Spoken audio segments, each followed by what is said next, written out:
Hey man, what's up? You're where? Okay, I'm on my way.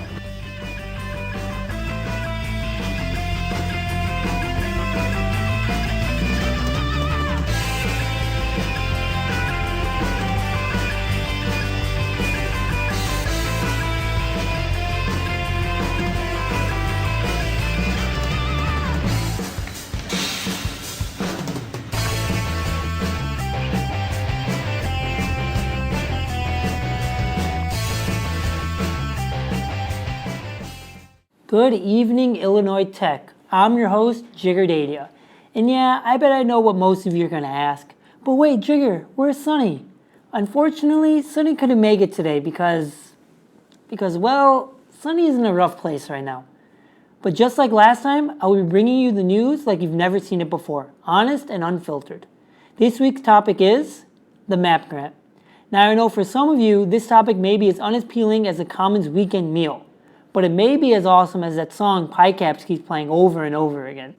I'm sure that many of you are well aware of the recent issues that have arose around campus pertaining to the finances here at IIT, the biggest one being the MAP grant.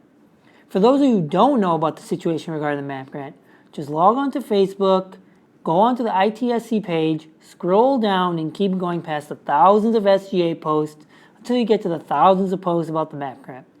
The situation stands where IIT paid for students who received the MAP grant for the fall 2015 semester. IIT did this because they hoped the Illinois budget for the fiscal year starting July 1st, 2015 would have been passed by now, and they would have gotten the necessary funding to cover the grant. Unfortunately, the budget still hasn't been passed. The reason for this is because there has been a disagreement between Bruce Rauner, the governor of Illinois, and the Democrats who control the General Assembly, more specifically Michael Madigan. For the 2015 fiscal year, the state of Illinois accumulated a deficit of about $5.9 billion. The budget that the governor and the Democrats of the General Assembly each proposed allocated a different amount of spending to different areas for the 2016 fiscal year. The estimated revenue for 2016 fiscal year is around $32 billion. However, in order to compensate for the deficit last year, around $38 billion in revenue needs to be generated. In order to generate this revenue, the General Assembly proposed a budget that would spend around $36.3 billion, whereas Governor Rauner proposed a budget that would spend $31.5 billion. That is a difference in spending of $4.8 billion. Or maybe they could just come together and agree on selling Senate seats. Now, the discrepancy in these various areas, the two biggest areas of disagreement being healthcare and higher education. This difference in spending has created an impasse between the two parties, which still hasn't been resolved today. The budget not getting passed has put IIT in a very tough situation, and ultimately they have asked that students to repay the MAP grant that was given to the students during the fall 2015 semester, in which they can pick one of two options. The first one being the amount owed for the grant can be paid in full, resulting in no interest. The second option is a loan that can be taken out where monthly installments will be made over a 12-month period. The payment will be interest-free until September 1st, 2016, where an interest rate of 6.8% will be added each month to the remaining monthly installments. Furthermore, the lack of funding for the MAP grant hasn't only affected IIT, but many other campuses around Chicago and even Illinois. The difference is how these various institutions have handled the situation. Some schools have decided to cover and continue to cover the cost of the MAP grant. Concordia University issued more than 500 MAP grants in which they covered costing around $2.3 million. Governor State University covered around $2.8 million for a little more than 1,900 students. But why? Why would these schools spend a couple million of dollars to cover these grants when they could just ask the students to repay them back? Governor State University's President Elaine Maiman stated the reason why the school decided to cover the cost was because we're doing that because we don't want to lose those students to nowhere. Governor State is fully behind their students and cares about their education by making sure their students stay in school.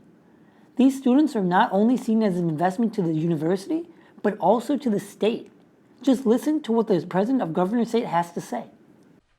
Our students are an investment. Even in really bad times, when anybody or a state or a business has low funds, they don't throw away good investments. Sitting next to me is a great investment for the state of Illinois. So what we are doing is we are saying, we made a promise, the state made a promise to our students, to Justin, that he would have the MAP money. We will, in fact, front that promise.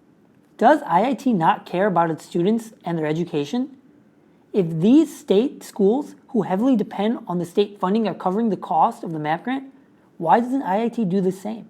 But maybe IIT not paying off the MAP grant is actually a good thing in the long run. Now, before you all start flaming me on Yik Yak on the IIT Confessions page, just hear me out.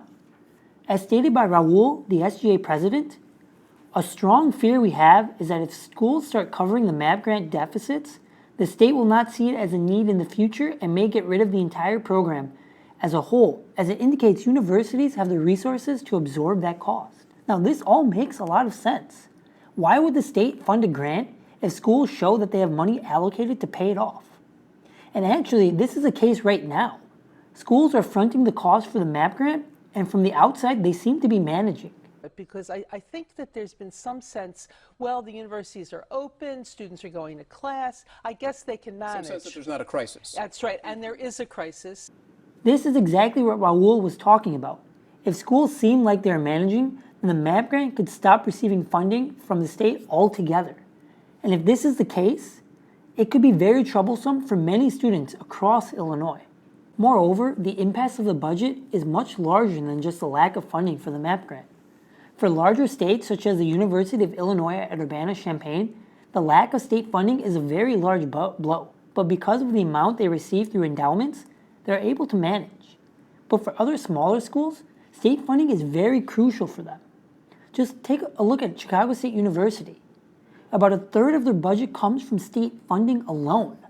Sadly, they haven't been getting funding from the state for over 10 months now, which has threatened them to almost close. As a result, the university issued notices informing employees of potential layoffs, which could be happening the earliest around April 30th.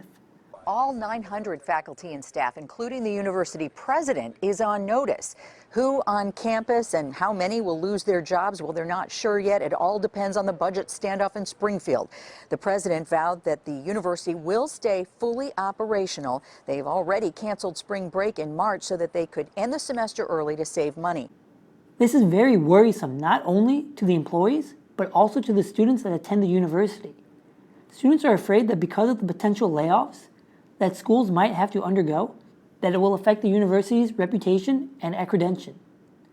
And the unfortunate part of all of this is that if the budget is finally passed, some schools could experience severe funding cuts for the 2016 fiscal year.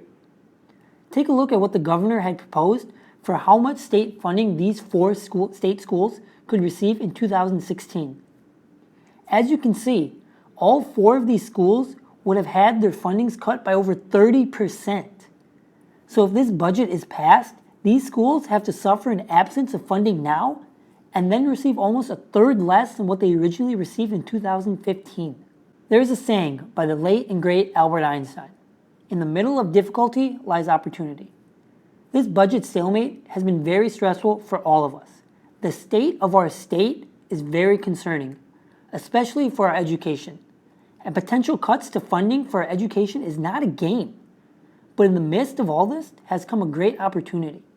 It is the opportunity to voice your opinion other than Facebook. Many schools have already taken it upon themselves to protest and raise awareness not only to the state, but to other students. The main thing that we can do as students and as student leaders is really to get other students aware of what's happening and then to also get them to advocate. I think that's one of the biggest concerns and one of the biggest disadvantages right now is that a lot of students don't know what's happening. They're unaware of what's happening. A lot of students just work a lot, they go to class, and that's it. Perhaps with some more persistence and resilience, the budget will finally get passed, and schools can again start providing the highest quality of education that every student deserves. Again, just like last video, if you have any ideas, questions, or comments for us regarding any of the topics covered, please fill out the form in the description. We are currently working on our next segment, so stay tuned. Thank you for watching and hope you have a great day.